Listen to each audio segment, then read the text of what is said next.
Hi. Hi, welcome in. How can I help you?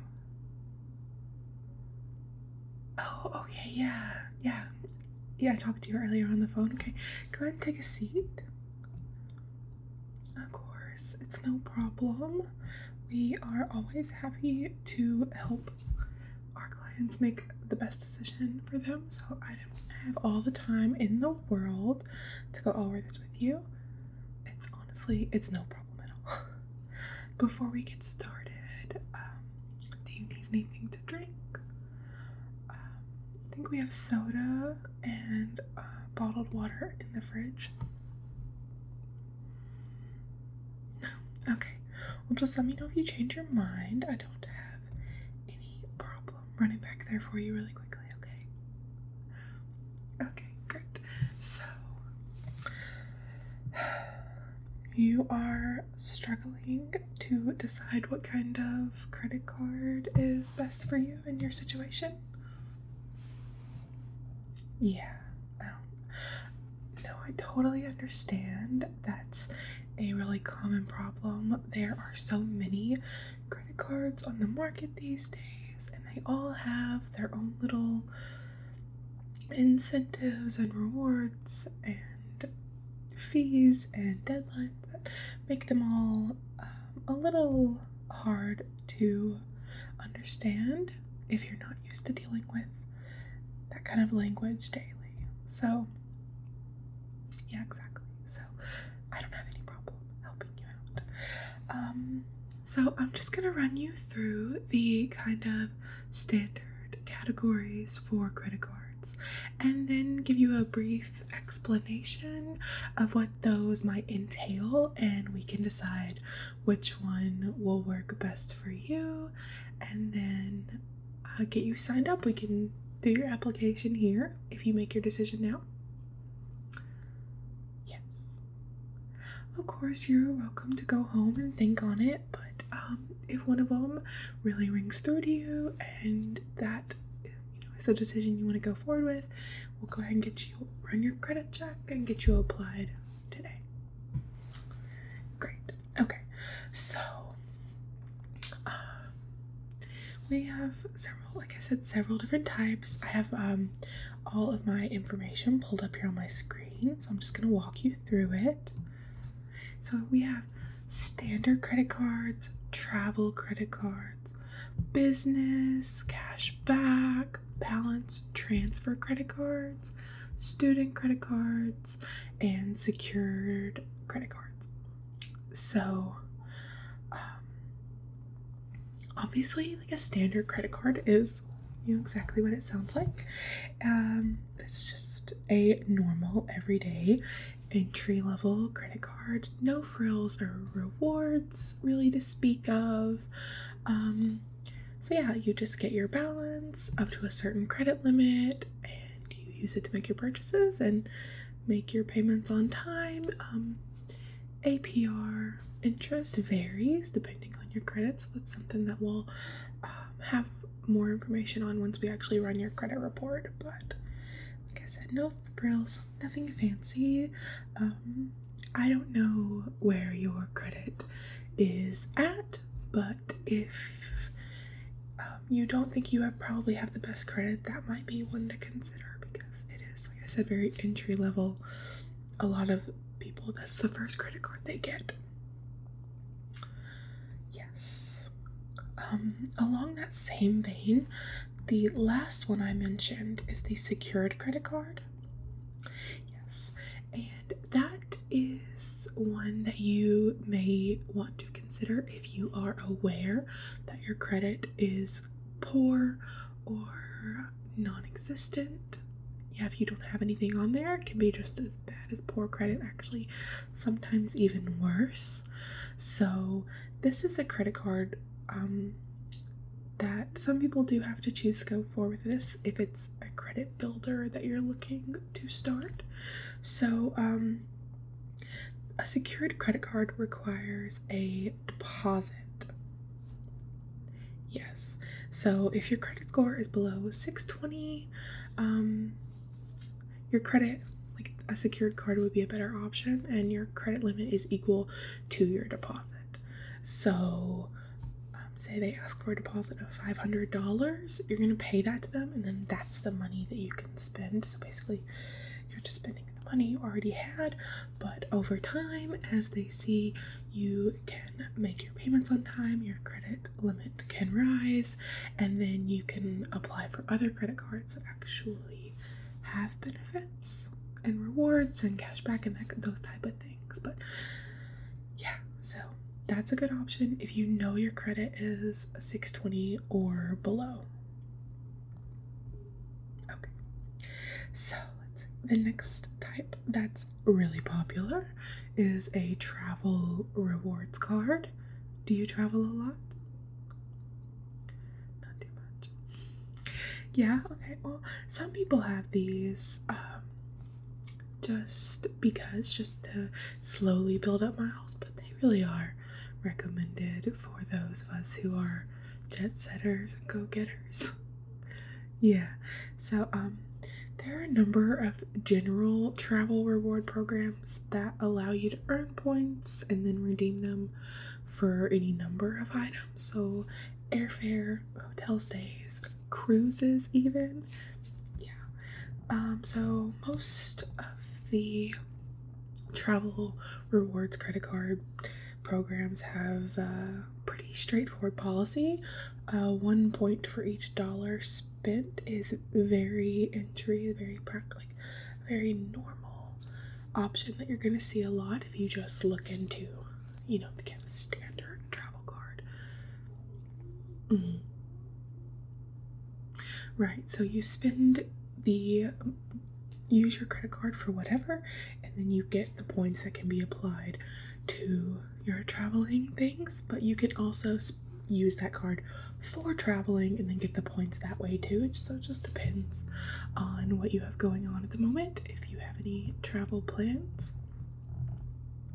Yeah, and some of them do incentivize you, so you would get more points if you were using the card for airfare or hotel stays, stuff like that.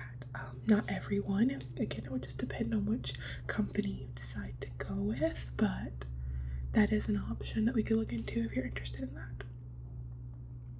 Okay, so the next really standard, this would probably be another one that's very popular. Most people have this kind of credit card. It's the cashback rewards card. Yeah, so it just pays back a certain percentage of the money you spend, usually between 1 and 2%. Yeah, right. So if your card has a 1% cash back, you'll get 1 cent for every dollar you spend and $10 for every $1,000 you spend. But again, it does vary. You can get cards that are 2%, that's very normal, but you can get cards if you have good credit that are higher than that. So the money that you're able to earn back, it all correlates to the percentage that you get and the amount that you use that card. Right. Yeah.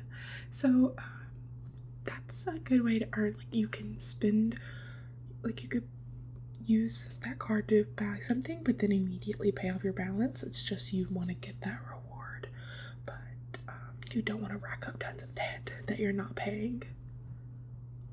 Right, so that's really the third and most common option.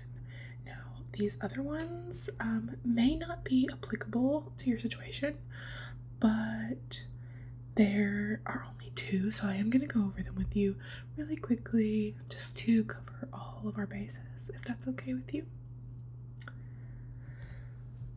Great. Okay, so the first one is the balance transfer card, which since you came in to seek help in applying for this credit card, I doubt you'll need, but you may need it in the future, so it's good to be aware that it's out there. So a balance transfer credit card is when you repay existing debt with a new credit card. So this will move or transfer your debt to this new card. It doesn't reduce the amount that you owe on your debt, but it can allow you to get a lower interest rate if you can get approved for a balance transfer card, which can be a little more tricky than your other standard cards. But if you can't get approved, then you can lower your interest rate significant amount, actually, because most credit cards have quite high interest. That's where they get you. Right, okay. And then I said we only had 2 to go over. We have 3. So the next 2, the one is a business credit card.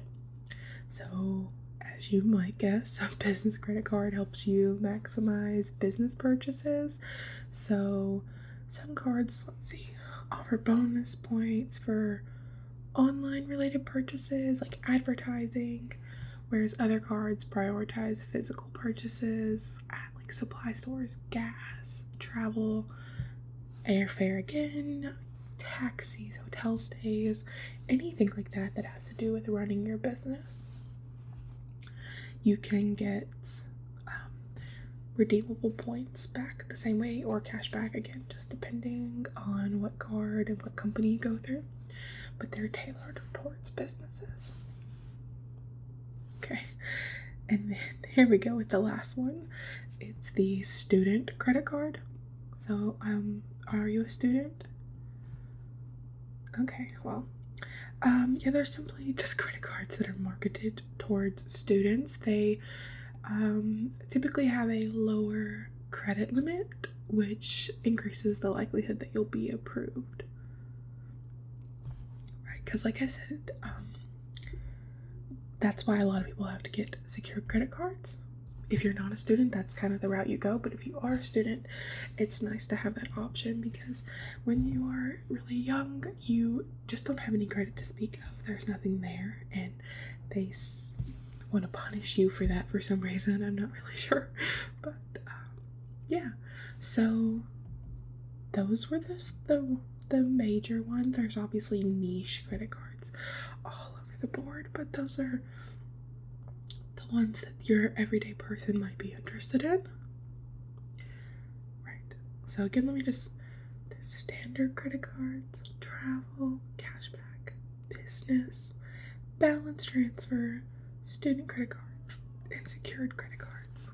So hearing all that, what are you thinking? What do you think feels like it would work best for you? Like I said, you can take time. You don't have to decide right now, but if you feeling inclined one way or the other. Okay. Yeah. If you're not sure about your credit, I think a standard credit card is a good option for your first card. Right. Okay. So, do you want to go ahead and apply now? I can do that for you. Great. Okay.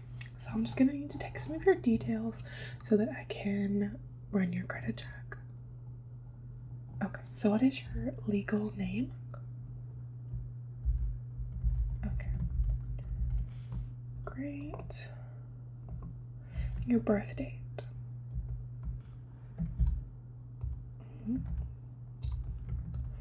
Okay. And then what is your address? Oh. And what's the city? Okay.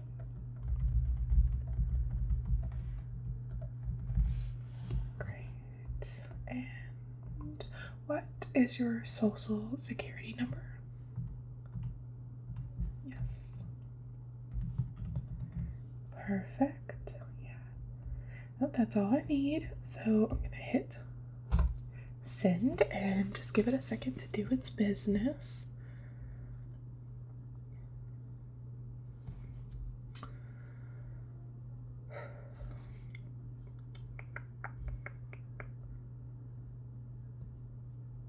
Alright, here we go.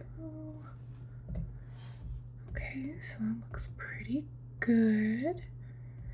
Yes. Your credit looks great. It has pulled up a list of options of companies that you've been approved through. Yeah. Mhm. Right, so let me just look at what you're being offered as far as balances and interest rates. It looks like Capital One is going to be your best bet, their platinum card. Yeah, you have a starting balance of $1,000 with them. That is really good. Most of them set it quite low. Okay, yeah, is that the one you want to go forward with? Okay, great. So, click that. Sounds good. Okay. So, since you chose Capital One, I actually do have a temporary card that I can issue you today until you get your permanent card in the mail in 5 to 7 business days. Just depends. It's only Wednesday, so I would say you'd probably get it by Monday. So here, I just have this card. I'm just going to swipe it down here to program it for your use. Great. Here you go. Yeah. Okay, so do you have any questions for me? I have the Capital One policy pulled up right here so I can answer any general questions that you might have. Yeah, from my own knowledge or from what they have listed. Okay, yeah, so it would just depend. Late payments can be tricky. I would always suggest that if you hit a financial snag or something like that and you know your payment's going to be late, to call them beforehand because they're much more likely to be forgiving or understanding if you give them the warning. They'll likely postpone your payment or just let you skip that payment and wait till next month. Yeah, if you give them the heads up. If you just don't pay it and then you try to contact them at a later date, it's just going to depend on your payment history. If you've had consistent payments on time, they likely will excuse it one time, but don't make it a habit. And like I said, definitely do try to give them a heads up. They really appreciate that and they're much more flexible that way. Yeah, okay. That's a good question. Yes, Capital One does. Most companies do. Again, if you just give them a call, you can arrange a specific due date. Otherwise, it's just going to be set based on the date that you applied. Right. So, yeah, you can call them, or Capital One has a great app, so you may even be able to set it on there. I'm not sure. But you just need to be aware that you usually cannot set a date on the 29th, 30th, or 31st because not every month has those days. Right. So just keep that in mind. And then anything else? Yeah. Again, so that is just something that over time you can ask them to raise your limit. $1,000 is a really good introductory limit. Like, that's very high. Typically it's between 3 and 5. So, but your credit looks great, so that's why it's as high as it is. But give it 6 months or so of you using the card and making your payments on time, and then they do typically allow a bump of some sort, and it could be substantial depending on your income. That is something that you do also want to keep updated on your either your app or in their system. If you get a raise or anything like that, definitely keep them alerted to that because that will reflect on your amount that you're allowed to spend. Yeah, most credit card companies will ask for updated information at least once a year, but like I said, anytime it changes, you should let them know. Okay, so anything else? Any other questions or anything else that I can help you with? No. Okay, well, I'm so glad that you could come in today, and I'm glad to have helped you. I hope that you have a really great rest of your day, and feel free to come back any time you might need some more help, or if you decide you want to apply for another credit card, just come back in and we'll help you out. Okay, yeah, like I said, it was nice to meet you.